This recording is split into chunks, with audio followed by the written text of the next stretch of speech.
Amém, amados. A graça e a paz do Senhor a todos. Que Deus abençoe cada um de nós. Queridos, vamos ter esse momento, então, de estudo da palavra para crescermos em Cristo. Abra suas Bíblias comigo, por favor, em Eclesiastes, capítulo 11, livro da sabedoria. Eclesiastes 11. Apenas um verso, queridos. Verso 9. Alegre-se, jovem. Quantos jovens nós temos aqui? Amém. Amém. Receba, queridos. Alegre-se, jovem, na sua mocidade. Seja feliz o seu coração nos dias da sua juventude.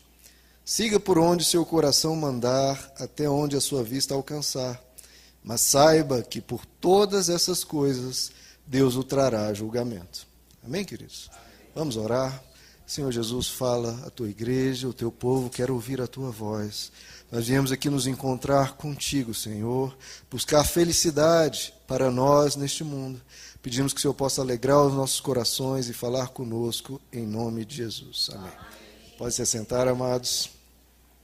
Bom, queridos, nós lemos aqui esse verso que fala aos jovens, mas eu acho e quero receber para todos nós, Deus falando para nós nos alegrarmos, para nós sermos felizes. Veja que ele fala e repete e insiste. Isso é muito importante, queridos, porque muitos tratam Deus como um estraga-prazer. Muitos tratam Deus como aquele que está sempre nos mandando ficar calados, ficar quietos, nada de se divertir.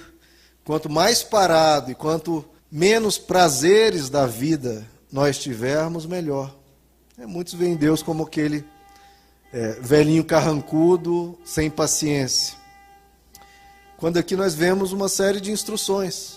E aqui nós vemos uma série de instruções que Deus nos dá e muitas vezes não é esperada por muitos. Deus nos diz para nos alegrarmos, nos diz para sermos felizes. Então veja, queridos, Deus não tem absolutamente nada contra a alegria, muito pelo contrário. O nosso Deus é o Deus da alegria, ele tem tudo a favor disso. Tanto é que em inúmeras passagens nos é dito disso. O Evangelho nos diz, alegrai-vos no Senhor, outra vez vos digo, alegrai-vos. O apóstolo Paulo diz, eu aprendi o segredo de viver contente em toda e qualquer situação. O apóstolo Paulo diz em Romanos, o reino de Deus é justiça, paz e alegria no Espírito Santo. E um dos frutos do Espírito Santo é a alegria. Então, se é um fruto do Espírito Santo, então o que a presença de Deus, o que Deus quer produzir, né, isso é a figura do fruto, a ilustração do fruto. Então, o que Deus quer produzir na sua vida? Várias coisas. Uma delas é alegria. Então, Deus quer, ele tem esse objetivo, ele tem essa vontade, ele tem esse intento de produzir na sua vida alegria. Então Deus não tem nada contra a alegria, pelo contrário, ele tem contra a tristeza. Tem contra a tristeza porque a tristeza é um desperdício da vida que ele nos deu. Ele nos deu a vida, e se a gente fica triste, se a gente fica cabisbaixo, isso é um desperdício daquilo que ele nos deu. E parece que muitas pessoas concordam com o Milton. Não sei se vocês assistiram o filme O Advogado do Diabo. Assistiram? No filme O Advogado do Diabo, nós temos a figura do Milton, que ali é um demônio. Ali uma figura de uma pessoa. E ele, em um certo momento, ali próximo do fim do filme, ele diz, fazendo uma sátira, criticando Deus, ele diz, Deus criou coisas maravilhosas. Mas ele diz, não veja. Deus diz, veja, mas não toque. Toque, mas não prove. Então ele fazendo essa crítica a Deus que não tem nada a ver com Deus. Muito pelo contrário. Isso é o que o Evangelho critica. Abra aí comigo, queridos, Colossenses capítulo 2. Um trecho que eu já li aqui com vocês várias vezes. Eu espero que isso fique no coração de cada um de nós. Colossenses capítulo 2, porque muitas pessoas encaram Deus assim e é justamente isso que Deus combate. Colossenses capítulo 2, verso 20. Já que vocês morreram com Cristo para os princípios elementares deste mundo. Olha só o que o Evangelho chama de mundo. Porque Porque, como se ainda pertencessem a ele, este mundo, vocês se submetem a regrinhas. Não manuseie, não prove, não toque. Então fica claro aqui, veja, queridos, como ele está ironizando isso. Eu vou ler de novo. Já que vocês morreram com Cristo para os princípios elementares, toscos deste mundo, por quê? Como se ainda pertencessem a ele, vocês se submetem a regrinhas. Não manuseie, não prove, não toque. Todas essas coisas estão destinadas a perecer pelo uso, pois se baseiam, olha só o que elas são, mandamentos e ensinos de homens. Essas regras, de fato, têm aparência de sabedoria, com sua pretensa religiosidade, falsa humildade, severidade contra o corpo. Mas olha só, mas não tem valor algum para refrear os impulsos da carne, refrear a maldade humana. Então veja só, isso aqui o apóstolo Paulo está chamando de mundo. Essas regrinhas, esses mandamentos de homens, que não é isso que Deus quer para o ser humano. O que Deus fez, quando ele fez a criação, lá no Jardim do Éden, ele falou, desfrute, aproveite, se divirta, se alegre, celebre a vida que eu lhes dei. Agora, essa série de proibições que inibem a vida, coíbem o ser humano e tolhem a sua alegria, o que o apóstolo Paulo chama? Isso é falsa religiosidade. Falsa religiosidade. E são princípios elementares deste mundo, e não da glória eterna, não de Deus, não do que é celestial. Então a gente precisa ter cuidado com isso. Lembre-se sempre, queridos, daquele exemplo que eu já dei aqui várias vezes. Lá no Jardim do Éden, na criação, Deus criou ali, aquele jardim, as árvores. E quantas árvores eram proibidas lá no Jardim do Éden? Quantas? Será que todas eram proibidas e apenas uma era permitida? Não. Será que metade era proibida e metade era permitida? Não, também não. Na verdade, eles poderiam comer de todas, só de uma que realmente não era permitida. Então a gente vê ali nessa ilustração do Jardim do Éden que Deus não é opressivo. Na verdade, ele é muito camarada, ele é muito gente boa. Ele só realmente nos ensina a evitar aquilo que realmente é maléfico, aquilo que realmente vai nos trazer prejuízos. Isso ele diz, não vá por aí.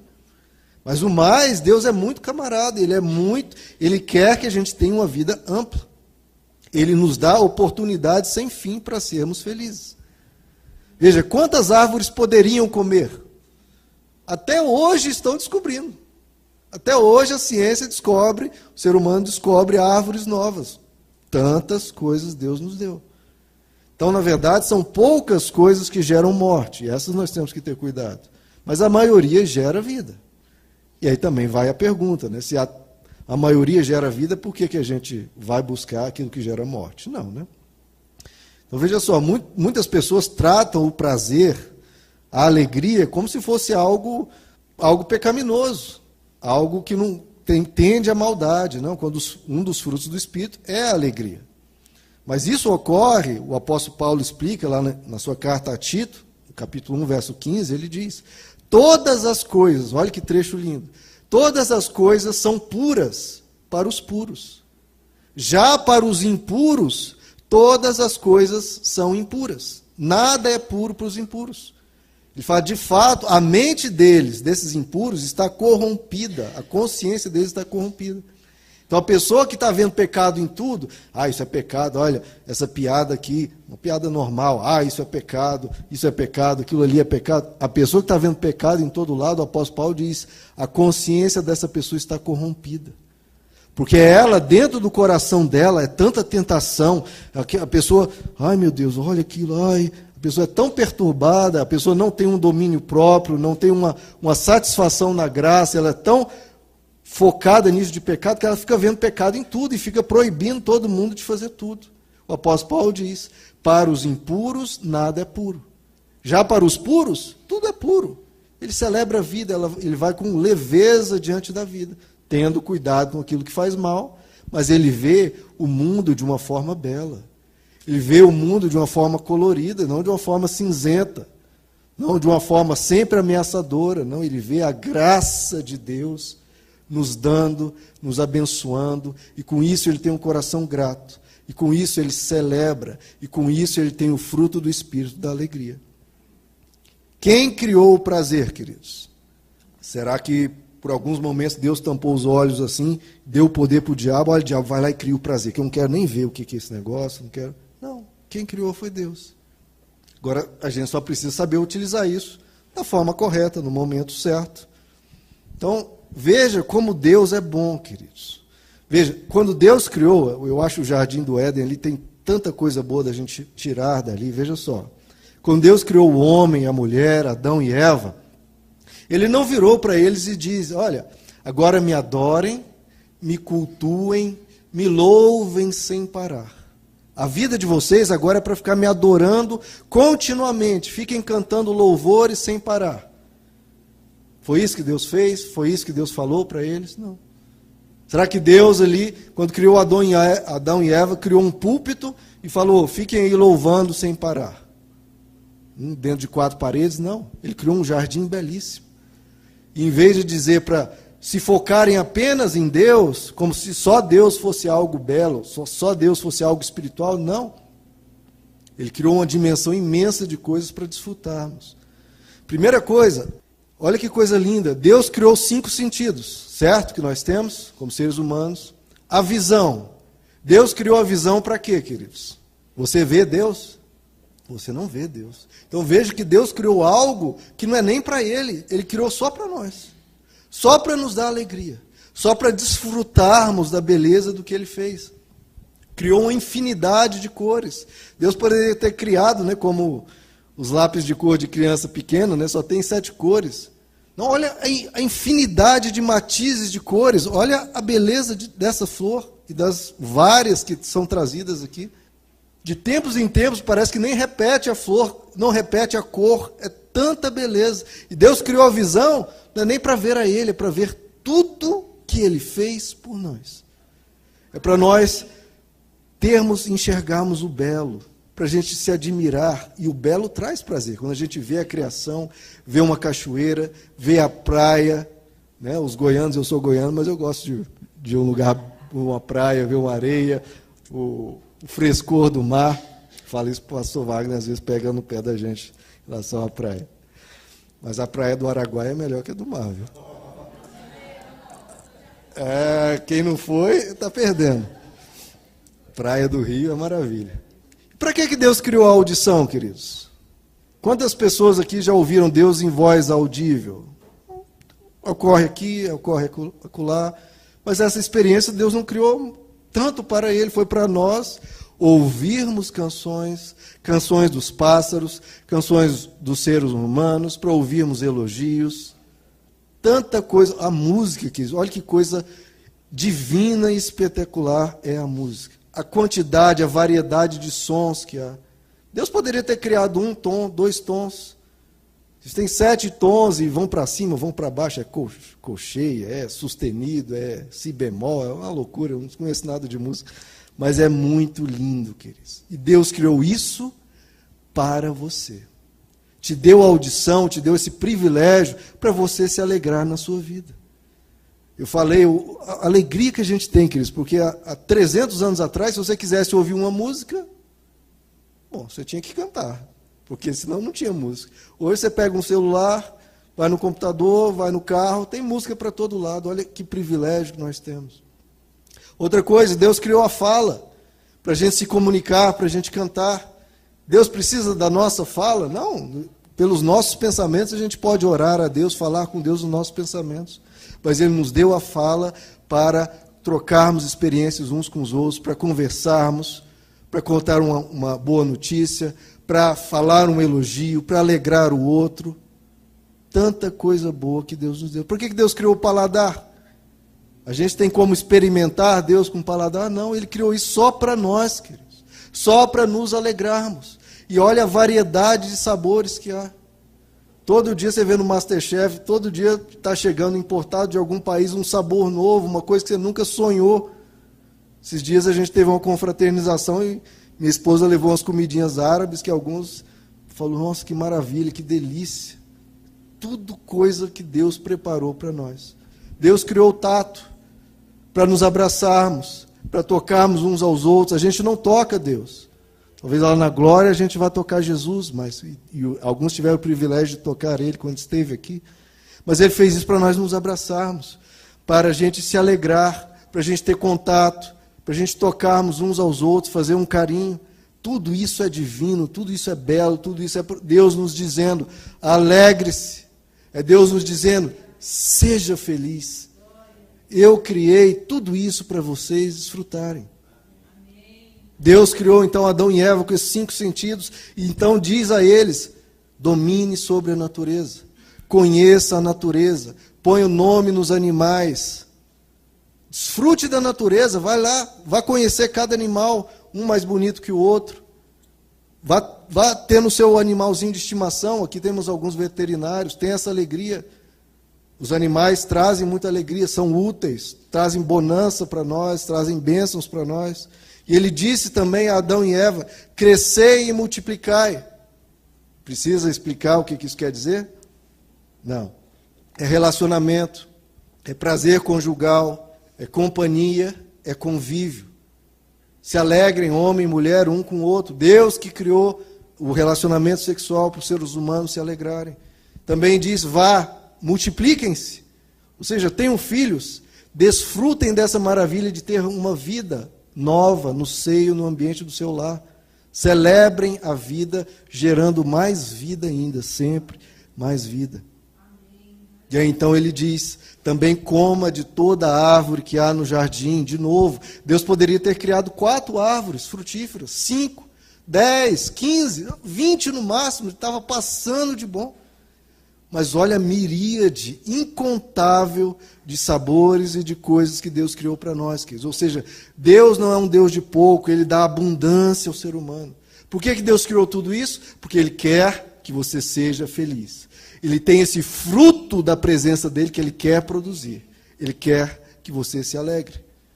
Na descrição do Jardim do Éden diz que havia rios belíssimos, havia pedras preciosas. Por que Deus criou pedras que brilham? Por que Deus criou pedras de cores diferentes? Por que Deus criou pedras tão maravilhosas, que as mulheres usam, inclusive, né, nas joias? Para fazer o ser humano feliz, para nós celebrarmos a vida. Mas muitas pessoas, por medo, né, daquilo que gera morte, por medo da árvore, do conhecimento do bem e do mal, ou seja, das coisas na vida que produzem calamidades, que podem trazer malefícios, elas se esquivam de viver, se acabrunham, se isolam. Não. Não é porque há os perigos da vida que você vai deixar de viver, não. Desfrute da vida. Esse é o mandamento de Deus para essa noite. Ele diz, alegre-se, seja feliz, busque não desperdiçar a sua vida, porque que coisa mais preciosa você tem do que a sua vida. Não desperdice a sua vida. Busque coisas que lhe deem alegria. Busque coisas que lhe tragam prazer. Tenha hobbies. Tenha o seu momento de descanso. Tenha o seu momento de lazer. Viaje. Prove sabores. Conheça culturas. Conheça países. Desfrute da vida. Se alegre. Mas, e aí, claro, o Evangelho sempre tem essa moderação. Ele diz, alegra-te, mas saiba que de tudo você vai ter que prestar contas. Então, não caia na falsa religiosidade de que você não pode, não deve fazer nada, você tem que ficar praticamente morto, um zumbi, vivendo sem fazer nada. Não. Não caia na falsa religiosidade, mas também não caia na libertinagem. Porque a vida nos vai cobrar de nós que a gente preste contas das nossas ações. Nossas ações trazem consequências. A vida vai cobrar de nós, as pessoas vão cobrar de nós. Então nós temos que ter prudência, temos que ter responsabilidade. Por isso que o mandamento diz, coma de tudo, de todas as árvores, menos daquilo que te faz mal. A religiosidade diz, não coma de nada, para não correr o risco de pecar. A libertinagem diz, coma de tudo, coma de tudo. Ambos os extremos destroem. Coma o máximo que puder, o máximo que for bom, mas evite o que é mal. Teve um ano atrás, mais ou menos, eu fiz uma série de mensagens sobre aquele texto do apóstolo Paulo, que ele diz: tudo é permitido, tudo. Mas nem tudo convém. Tudo é permitido, mas nem tudo edifica. Tudo é permitido, mas eu não deixarei ser escravizado por nada. Então, em geral, as pessoas religiosas partem do princípio: não posso. Com exceção desse pouquinho. Não. O Evangelho diz, ele estende a vida, ele amplia a vida. Por isso Jesus diz: eu quero que vocês tenham vida e vida em abundância. A vida é ampla. Tudo é permitido, mas evitem aquilo que não convém, porque vai trazer dor. Tudo é permitido, mas nem tudo edifica. Ou seja, tem coisa que é inútil, tem coisa que é perda de tempo. E tudo é permitido, mas tem coisas que escravizam. Então tenham cuidado para não serem dominados, serem escravizados por coisas. Então, no Evangelho é o caminho do meio, é um bom senso, é uma moderação. Tudo tem que ter parâmetros, queridos. O prazer tem que ter parâmetros. Não é porque o prazer é pecaminoso. O prazer foi criado por Deus. O prazer tem que ter parâmetros, como o trabalho tem que ter parâmetros, como o seu descansar tem que ter parâmetros. Se você descansar demais, é ruim, está perdendo tempo, está sendo preguiçoso. Descansar de menos vai transformar uma pessoa estressada, cansada. Tudo na vida tem que ter parâmetros. Prazer também, porque faz parte da vida e tudo tem que ter parâmetros. Deus, queridos, ele se preocupa conosco. Ele só não quer que a gente se machuque. É só isso. A verdadeira sabedoria reconhece que limites extremos, limites muito curtos, são opressivos e danosos. E limite nenhum também é danoso. São os extremos. E o Evangelho não vai para extremo nenhum. Nós não podemos deixar de viver, nem viver de uma maneira translocada e irresponsável, porque isso nos prejudica. Então, o que o Evangelho nos chama a atenção é para sermos prudentes. Vá, mas tome cuidado. Antigamente, as mães diziam: tenha juízo, menino. Minha mãe me falou isso demais. O que é isso de termos juízo? É porque se você não tiver juízo, você não ser o juiz da sua vida para julgar aquilo que é bom e ruim e evitar o que é ruim, você vai cair na mão do juízo das pessoas. Você vai ser julgado pelas pessoas, vai ter problemas com os outros. Então, seja prudente, tenha juízo, porque a vida cobra o preço das ações impensadas que a gente faz. Então, queridos, o Evangelho é o caminho do meio. Não é não viver, que é a falsa religiosidade, nem viver sem parâmetro nenhum. É viver sem fazer o mal. Como eu disse, Jesus nos chama para ter uma vida e vida em abundância. A religiosidade diz: não se alegre, porque há o juízo. A libertinagem diz: se alegre, porque não tem juízo nenhum. O Evangelho diz: se alegre e sim, há juízo. Não há contradição entre uma coisa e outra. Você pode e deve se alegrar, tendo cuidado com as consequências do mal, porque o mal existe, o mal ocorre, e a gente tem que ter cuidado com as nossas atitudes. Então, isso é se santificar segundo o Evangelho, queridos. É saber viver o que é bom, sem se corromper. Ou seja, você não evita o bem, você evita o mal. O bem você desfruta. O que o apóstolo Paulo nos diz, nós temos que saber reter o que é bom. Santidade é matar a carne, ou seja, os nossos impulsos maus, sem deixar de viver. Você mata dentro de você o que é mal. Você não mata você, você mata a carne, a maldade. Mata a carne sem deixar de viver. Ou seja, você joga fora a água suja, sem jogar o bebê que estava dentro da bacia. Então, nós precisamos aprender a evitar o mal sem evitar o bem. Abolir tanto a falsa religiosidade quanto a libertinagem. Nós temos que buscar a alegria, temos que buscar o prazer, temos que buscar desfrutar, mas não a qualquer preço e não a qualquer hora. É muito lindo isso, que no Evangelho Jesus está sempre procurando libertar as pessoas dos extremos.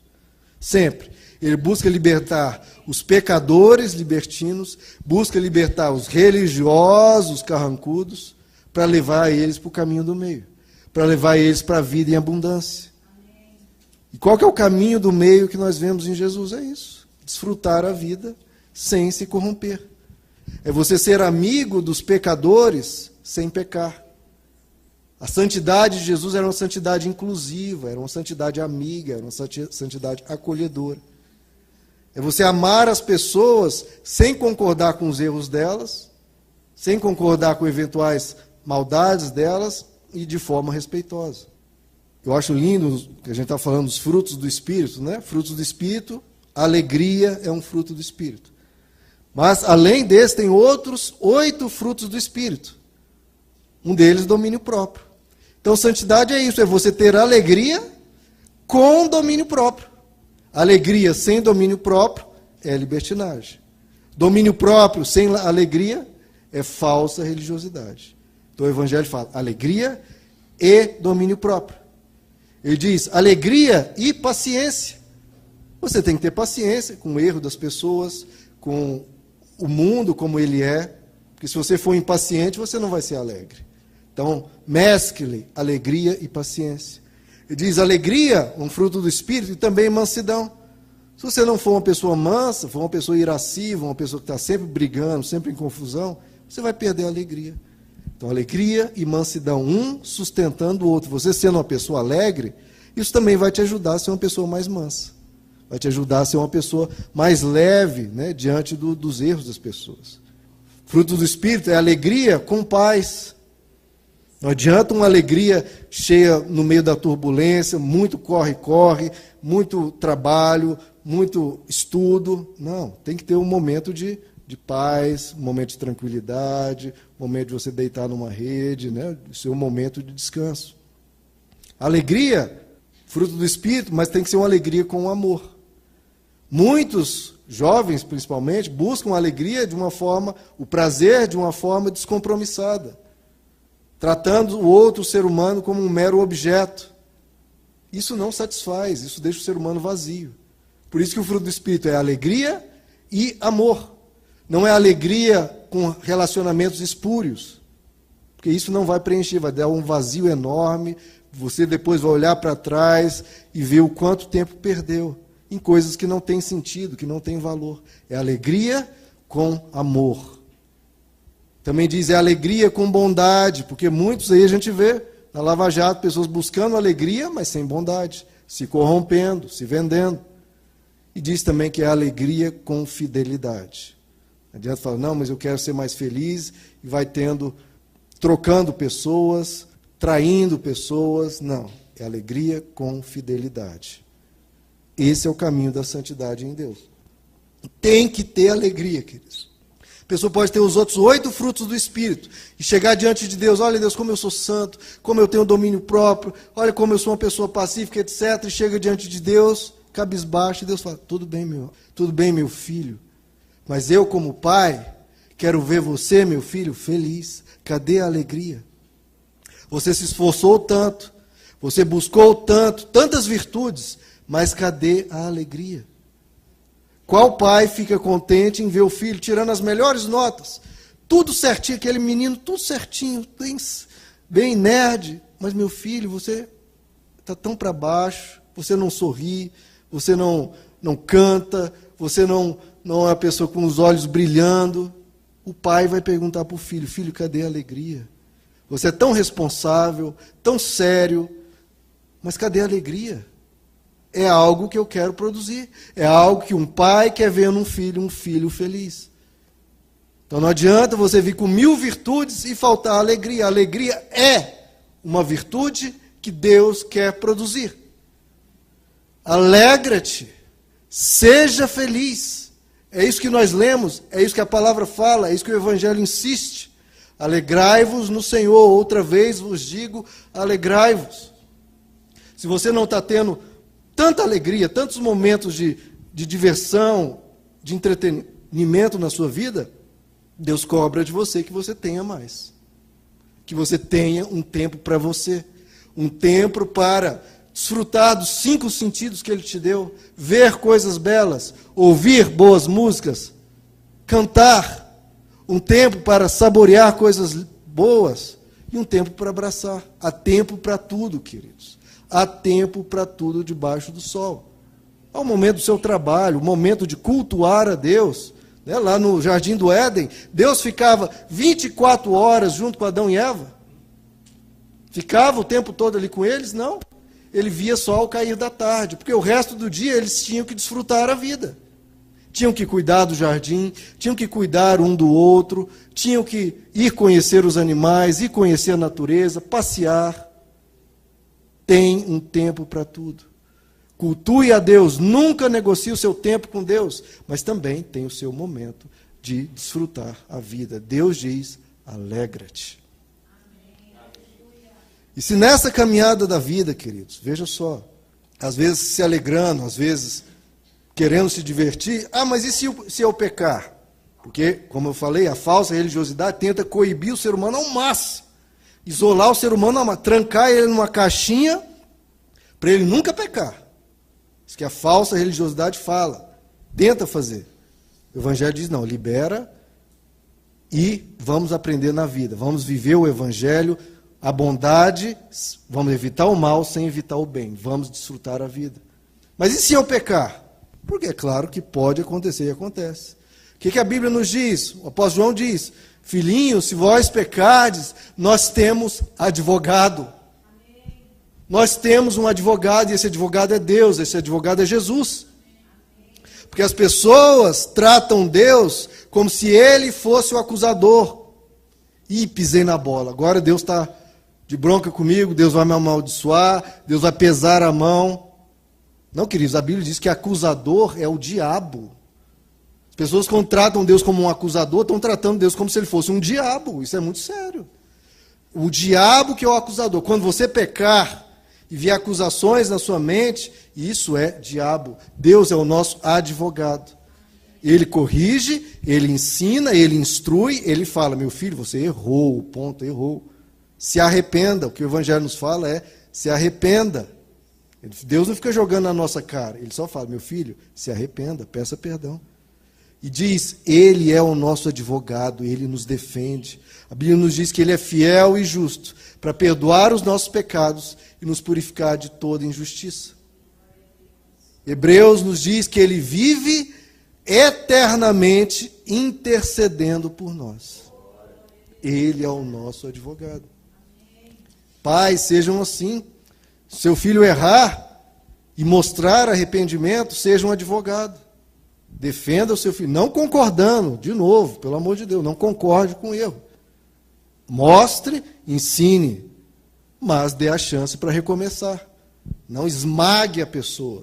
A Bíblia diz que Deus não esmaga o caniço, não apaga aquilo que está fumegando, a chama que está se apagando. Não. Se pecar está tudo bem? Claro que não, virá as consequências, a vida cobrará o preço daquilo. Mas a gente perdoa, a gente ajuda, a gente dá o suporte, a gente ajuda a recomeçar. Quem é o melhor pai do mundo, queridos? Deus, né? Jesus diz, nós que somos maus, ainda assim, como pais, sabemos dar as boas coisas aos nossos filhos, quanto mais o nosso Pai que está nos céus. E como é que Deus, vamos trazer uma palavra aos pais, né? Já que os jovens vão procurar se alegrar, como é que a gente lida com isso? De novo, a falsa religiosidade tenta prender. Mas como é que Deus tratou os seus filhos logo ali na criação, no Jardim do Éden? Deus tentou controlar, aprisionar, para que não houvesse erro nenhum. Deus colocou ali uns anjos ali, sempre do lado, opa, Adão, vem para cá, aí não, Eva. Deus aprisionou eles. Amarrou eles numa coleira e prendeu eles na árvore da vida, para eles não irem na árvore do bem e do mal? Não. O que Deus fez? Deus deu liberdade. Deus deu liberdade. Que loucura, Deus. Por que o Senhor fez isso? Todas as religiões do mundo discordam, mas Deus concorda e fez. Deu liberdade. Deu instrução. Não faça, meu filho. Não vá por aí. Confia no teu pai. Eu sei o que eu estou te dizendo. Deu a instrução. Deu a presença. Então, era um pai presente, todo final de tarde tinha um momento com o filho, momento de dialogar, como é que foi teu dia, como é que está o seu coração, como é que está a sua mente, a sua consciência em Deus, como é que está a sua vida espiritual. Tinha companhia, e alerta, Deus alerta, cuidado, cuidado, ele alertou. Mas Deus sabia que eles iam errar, queridos? Sabia. Qual foi a resposta dele a isso? Prender? Não. Ele morreu, como a Bíblia nos diz, ele decidiu dar a sua vida por nós, antes da fundação do mundo. Antes de criar o primeiro átomo, a primeira estrela, Deus já sabia que o ser humano ia errar. A liberdade tem esse preço, vai haver erros. Mas, o que Deus fez? Ele deu a liberdade e já se preparou para os erros que viriam. Se preparou como? Dando a vida por nós.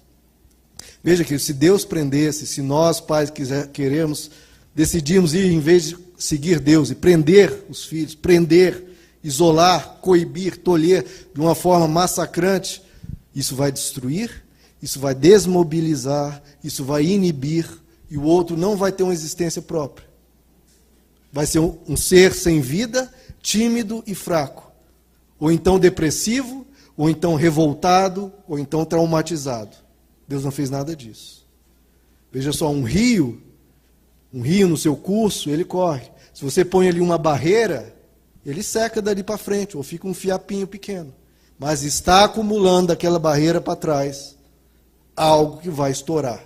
Está acumulando uma pressão imensa, que quando aquilo estourar vai ser uma destruição. Caminho abaixo vai destruir tudo.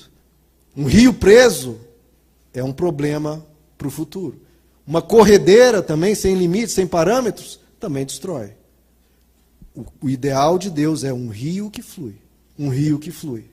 Sem impedimentos absolutos, nem sem impedimento nenhum. Veja, se nós dermos liberdade, vai ter vida, vai ter alegria, a pessoa vai ser feliz, ela vai buscar as suas vontades, as suas necessidades, vai aprendendo, vai tateando, vai encontrando o seu espaço, mas vai ter erros. Deus decidiu pagar o preço. Para evitar os erros, o que você faz? Você ensina, você se faz presente, e diante do erro, corrige. Olha, meu filho, errou, se levante, mas aprenda com esse erro. E ofereça perdão. Então o que Deus fez? Ele ensinou. Se você se alimentar daquilo que não é bom, se você for comer daquilo que mata, isso vai gerar dor, vai gerar consequências, meu filho. Eu não quero ver você sofrendo. Mas eu não posso te impedir de viver. Se você decidir comer e se alimentar daquilo que faz mal, você vai ter que experimentar esse mal, conscientizar-se do que aquilo que eu disse era verdade, se conscientizar daquilo que aquilo realmente era mal, e aprender de ali, então, depois daquilo, evitar aquilo. O fardo, queridos, não pode ser pesado demais e não pode não existir. Jesus disse o quê? O meu fardo é leve. É assim que tem que ser feito. Sem fardo nenhum, problemas. Fardo esmagador, problemas. O Evangelho é o caminho do meio. Um fardo que é leve, um fardo que é amigo, um fardo que ajuda, um fardo que instrui, um fardo que ensina. Se a gente coíbe uma criança de ser criança, isso trará problemas no futuro. Vai poder pagar de um pai maravilhoso por muitos anos, mas lá na frente vai cobrar o preço. Se você coíbe um jovem de ser jovem, você vai poder se exibir para todos como um pai. Olha meu filho, olha o filho do outro, como é que está? Mas pode estar acumulando um problema lá na frente. Muitas vezes em termos de rebeldia. Então tem que ter um fardo, mas esse fardo tem que ser leve. Aprenda com Deus. Seja um pai como Deus foi. Apoie, estimule, vá, meu filho, mas cobre responsabilidades. Vá, mas tenha juízo. Vá, mas tome cuidado. Porque tem os pais que apoiam, que estimulam, mas não cobram responsabilidades, problemas. E há pais que tolhem, inibem, cobram muito e apoiam pouco. Não, seja como Deus. Apoie, mas cobre. Alegra-te, mas vai ter que prestar contas. O Evangelho é esse caminho do que é sensato, do bom senso. Isso que é tão lindo do Evangelho. O que o Evangelho nos diz é: não desperdice a vida que Deus te deu. O que Deus diz a Adão e Eva? Cresça, multiplique os seus bens, a sua alegria, filhos, coma de toda árvore, desfrute da criação que Deus te deu. É para desfrutar, é para se alegrar. Vai estudar, vai dar nome aos animais, vai aprender, Vá crescer em sabedoria, em inteligência, em competitividade, em competência. Cuide do jardim, ou seja, trabalhe, que as suas mãos não fiquem à toa, vá trabalhar, vá produzir. Tem um texto do Evangelho que diz, não se embriague com vinho, mas encha-se com o Espírito de Deus, com cânticos. Então o que ele está falando? Em vez de se embriagar com drogas, não, se embriague de cânticos, se encha de cânticos, seu coração seja cheio de gratidão. Não seja contra a vida, queridos. Não caia na falsa religiosidade, que quer proibir, que quer dizer não para tudo, e com isso esmaga a vida, destrói a vida, como o apóstolo Paulo diz, achando que isso, essa severidade com o corpo, vai produzir alguma coisa, quando não tem poder nenhum contra os impulsos da carne. O que tem poder contra os impulsos da carne? Aprender com Jesus. Aprender a ter vida em abundância, tem que ser em abundância, evitando o mal. Você não evita o bem e o mal, é para evitar só o mal. O bem é para desfrutar, é para buscar, é para correr atrás, é para se divertir, é para ter o seu momento de alegria em tudo da vida, em todas as matizes, em toda a amplidão, em toda a riqueza que Deus deu ao ser humano. É para você desfrutar. Ele te deu. E é vontade dele, é desejo dele, é sonho dele produzir isso, gerar esse fruto na sua vida, alegria. Quer gerar virtudes? Quer gerar domínio próprio? Quer. Mas quer também que a gente se alegre. Meu amado, mandamento de Deus para a sua vida. Busque ser feliz. Se alegre. Com domínio próprio, com sabedoria, mas se alegre. Eu quero colocar essa música aqui, que eu gosto dela. Tem um trechinho da música aqui que ele faz uma ironia, tá? Então entendam como uma ironia. Senhor Jesus, quero te pedir, Senhor, por cada vida aqui, nos ensina a viver, Senhor, essa vida que o Senhor tem para nós. Nos ensina a ter uma vida em abundância, a termos virtudes, a termos sabedoria, a termos prudência, mas também buscarmos para nossas vidas os nossos momentos de alegria, desfrutarmos daquilo que o Senhor nos deu, para podermos exercer a gratidão. Como nós vamos ser gratos sem desfrutarmos de tudo que o Senhor nos dá? Oh, Senhor, tanta amplidão, tantas coisas. O Senhor fez uma infinidade de coisas boas só para nós, presentes de um pai para com filhos. E às vezes esses presentes que o Senhor nos deu, a gente não recebe, a gente não dá valor. Que a gente venha, Senhor, desfrutar de cada pedacinho deste mundo que o Senhor nos deu, cada experiência dá valor à beleza, dá valor aos sabores, dá valor às músicas, que a gente desfrute a vida que o Senhor deu para nós. Nós teremos muito mais na glória, mas aqui já há uma abundância imensa. Obrigado, Senhor, por cada coisa que o Senhor fez, por cada cor que o Senhor fez, por cada planta, por cada montanha, por cada rio, por cada som, Senhor, por cada cheiro. Tantos cheiros bons, Senhor, o Senhor nos deu, tantas coisas lindas, que nós não merecemos nada disso. E o Senhor fez em uma forma inúmera. Ainda hoje o ser humano descobre coisas que o Senhor fez e deu para nós. Então que a gente seja grato por tudo, por cada coisa que o Senhor fez e pensou isso na eternidade em nos dar. Não um mero presente que o Senhor deu de qualquer jeito, o Senhor pensou nisso. O Senhor imaginou, o Senhor bolou, o Senhor planejou. Vou fazer algo lindo para os meus filhos. Mais isso aqui. Olha, mais esse cheiro, mais esse som, mais essa cor. Olha esse tom de luz, esse tom de som. Eu vou dar para eles. Obrigado, Jesus, porque o Senhor pensou em nós, em todos os momentos. E que a gente desfrute. Que a gente desfrute essa vida em abundância. Sempre com responsabilidade, sempre, nunca abusando da tua misericórdia, da tua graça, com sabedoria, mas desfrutando. O Senhor, como um bom pai, quer ver os teus filhos alegres. Por isso que nos deu tantos presentes. Nos ajuda, Senhor, a nos libertar de traumas, de angústias, de palavras ofensivas que foram ditas a nós, ou momentos de dores que tivemos, que às vezes está nos atrapalhando a ver tudo o que o Senhor fez por nós. cura o nosso coração e que a gente possa, Senhor, se alegrar mais uma vez, para que essa vida não seja um desperdício, não, mas para que essa vida valha a pena, porque o Senhor fez assim, uma vida bela para todos nós. Nos deu 5 sentidos, nos deu a instrução da palavra e nos deu a vida na Tua presença, os frutos do Espírito, para sermos alegres. Esse é o Teu sonho, Senhor, essa é a Tua vontade, produzir esse fruto em nós, que o nosso coração esteja receptivo para se alegrar na Tua presença. Amém.